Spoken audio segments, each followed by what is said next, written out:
Hey guys, welcome back to another episode with the podcast Superhero. And today we're going to be talking about why most podcasts and podcasters will burn out and how to prevent it.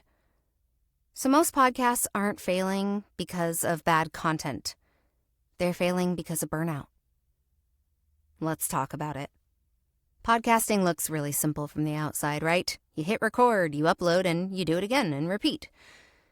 But the things that actually sustain a show long-term is not just about the hustle and the grind and the go, go, go and the doing.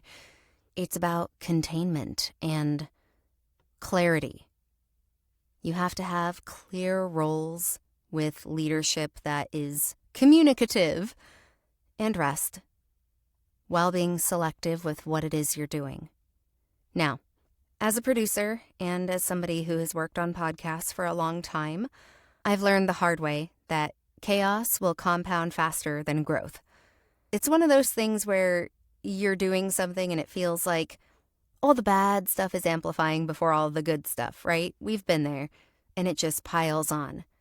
Yeah, that's chaos in your production workflow. And what I do here as part of my mission with Podcast Superhero is to help you avoid some of the mistakes that I've made through the years of podcasting and working on podcasts and producing and all of that stuff. So if things aren't clear and there's no clear communication or communication breaks down and deadlines go slipping and people forget because people get busy and everybody starts doing everything or one person on your team is doing everything, your show is going to lose stability.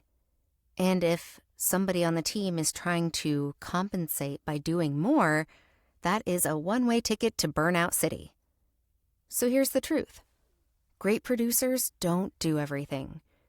They're the ones protecting the energy of the show. They're the ones that are giving it containment. And sometimes containment means saying no, or being very clear about delegation and building systems and things that are set in place instead of relying on urgency. Sometimes it means you got to take a break before a mistake happens. And it can also mean that you're playing the long game instead of just chasing a quick win. Because sustainable podcasts are not built sprint by sprint by sprint, by episode by episode by episode. They're built season by season. You think about a showrunner, right? For a TV show. Most of the time, unless you're looking on Reddit, a lot of these shows are not just looking at episode by episode. They're looking at the overall arc of the show. And your job as the producer is to go in and say, here's the overall arc of the show. Now let's break it down. You're breaking down season by season. So if your show feels overwhelming right now, or maybe you're thinking about getting started in podcasting but feeling overwhelmed, maybe don't ask yourself, what else do I need to do? But instead ask yourself, where is the chaos? Where is it leaking into the process? And how can I contain it? In this sense, you're kind of like a Ghostbuster, right? You've got Slimer running around the hotel and you're trying to contain the chaos so you can go back to your stuff and get paid for it, ideally. So that's what you're doing. You're going, where's the Slimer running around right now? And how can I contain it?